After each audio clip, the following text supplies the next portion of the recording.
The waiver wire is about to start, and the Jets have the 4th overall selection on the list. Let's talk about it. No huddle, Wilson end zone, caught, touchdown, Elijah Moore.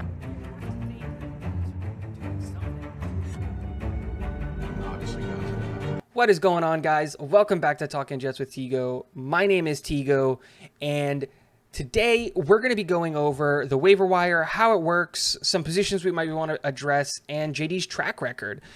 But before we hop into that, some quick announcements.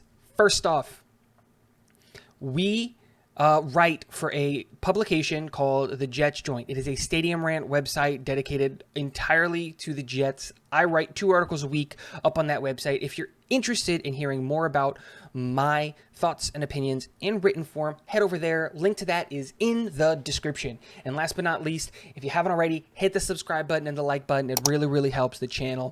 And then share this video with your friends and hit the notification bell to be notified whenever new videos drop.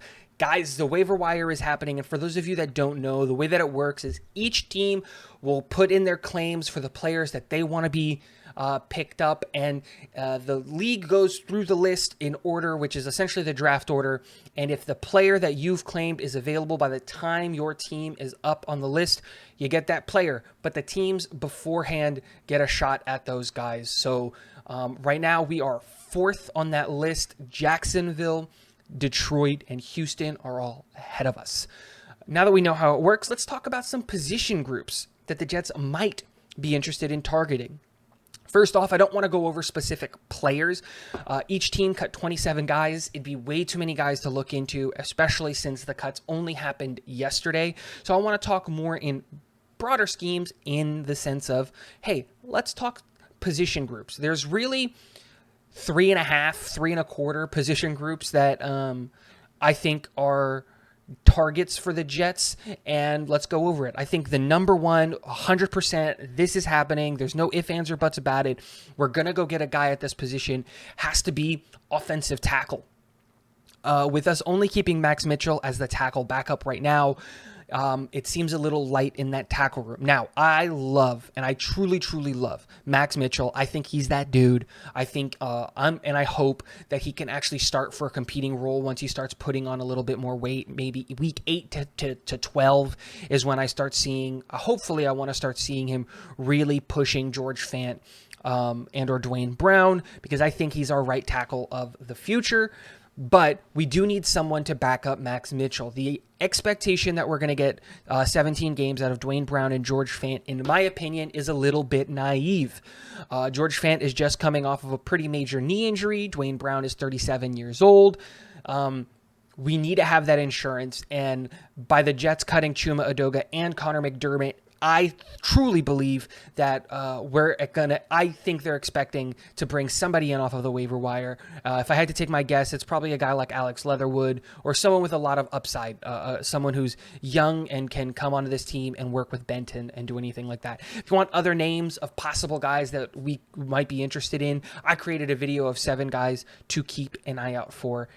So go watch that video. The next positions are both on the defensive side of the ball. The first one is linebacker. We're pretty light at linebacker. We're only carrying 4 linebackers this year, which seems a little low. I expected us to carry 5, and we still might. My expectation is that there's still some guys that we're putting on short-term IR and on the PUP list and things like that we needed to put on the 53-man roster for a bit.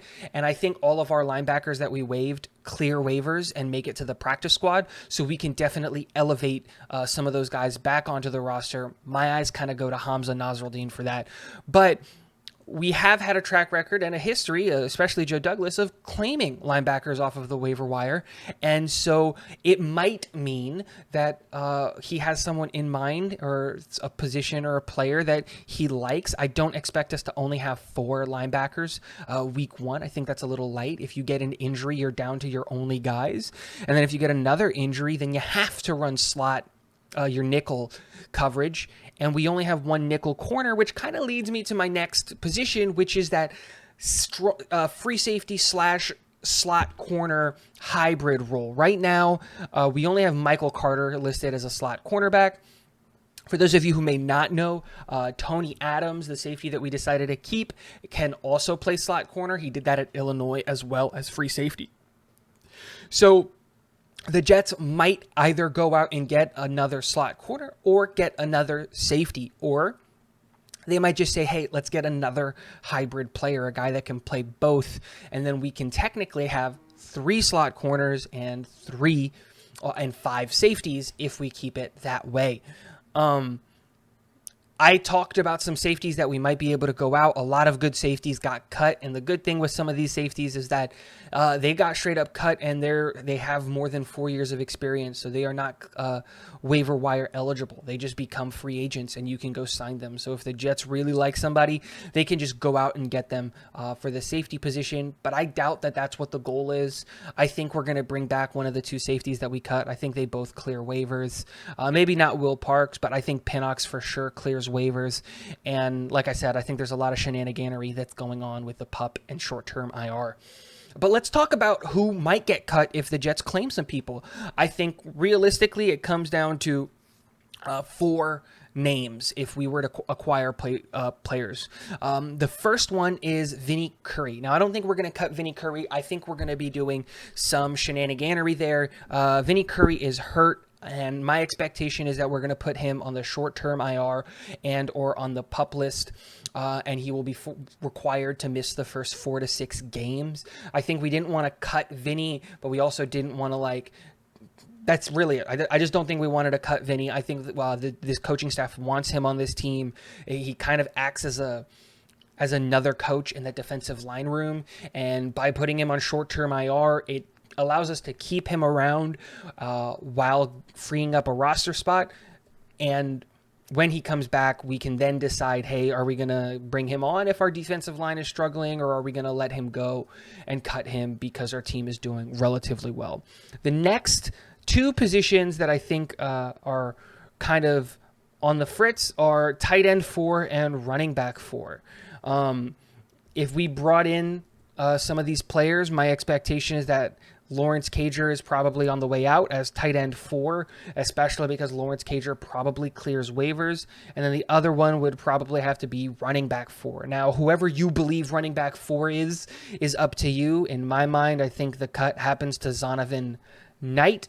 I might be wrong there, but I believe in Ty Johnson. I like Ty Johnson as running back 3. That's who I wanted as running back 3. And then lastly, it's Mike White.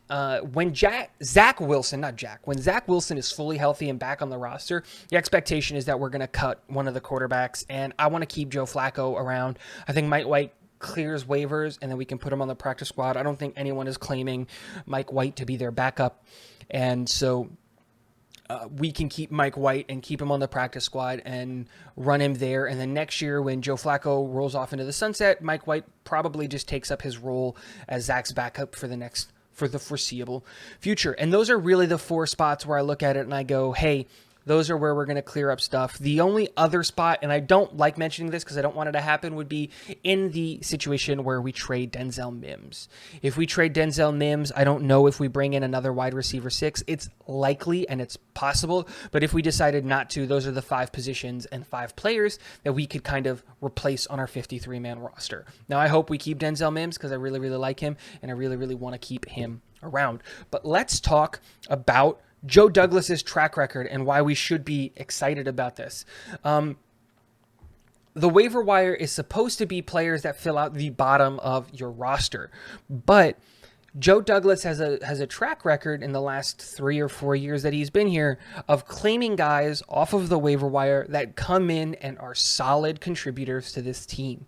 I think the first and the biggest name that Jets fans are going to be familiar with is Jonathan Franklin Myers. A lot of people don't remember this, but Jonathan Franklin Myers was a player that the Jets claimed off of waivers because he was cut from the Rams. Not only did the Jets claim Jonathan Franklin Myers, bring him in, coach him up, but they also extended him. So it's one of those things where not only did we bring the guy in, but we believed in the guy enough to hand him big money because he contributed at a high level. And I think all Jets fans would agree that we all love Jonathan Franklin Myers being on this team. And that extension was not only well-deserved, but he earned it. And so There's one. The next kind of big name and another fan favorite is someone that we extended this year, and that is wide receiver Braxton Barrios. We claimed him off of the waivers wire after the New England Patriots cut him. And so, again, bringing in a guy who was supposed to just be depth and training him up and working on him and giving him the opportunity to the point to where we've now extended him. It was one of the biggest storylines is Braxton Barrios, Braxton Barrios, Braxton Barrios. Are we going to extend him? How much are we going to extend him for? And that's a big deal, his extension and him being on this team moving forward. And I think we all agree with that. And then two other names of players that we've claimed off of the waiver wire that are not as big of names, but are solid contributors to this team and probably will be solid contributors to this team all year is Quincy Williams, someone that we claimed off the waiver wire last year from Jacksonville. And we saw Quincy starting to take starting reps for the team. The expectation this year was before we signed Quan Alexander that Quincy was going to be taking all of the starting reps along CJ Mosley. But now, it's looking like it's going to be a three-headed monster of CJ Mosley, Quan Alexander, and Quincy Williams. I will say that I think Jamin Sherwood is also going to be competing for that third spot as well. I really, really liked what I saw from him in the preseason, but that's besides the point.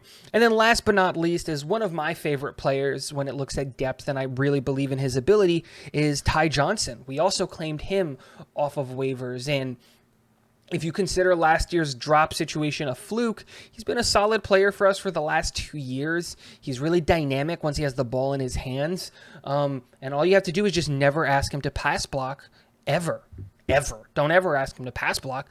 But if you're running the ball with him, if you're throwing the ball to him, if he's not dropping it, he's dynamic. He's really good in open space, and he's a really good third running back, in my opinion. So, let me know what you guys think. Are there any specific players that you're interested in us claiming? That list goes live at 12 o'clock today, so in an hour from when this video gets uploaded.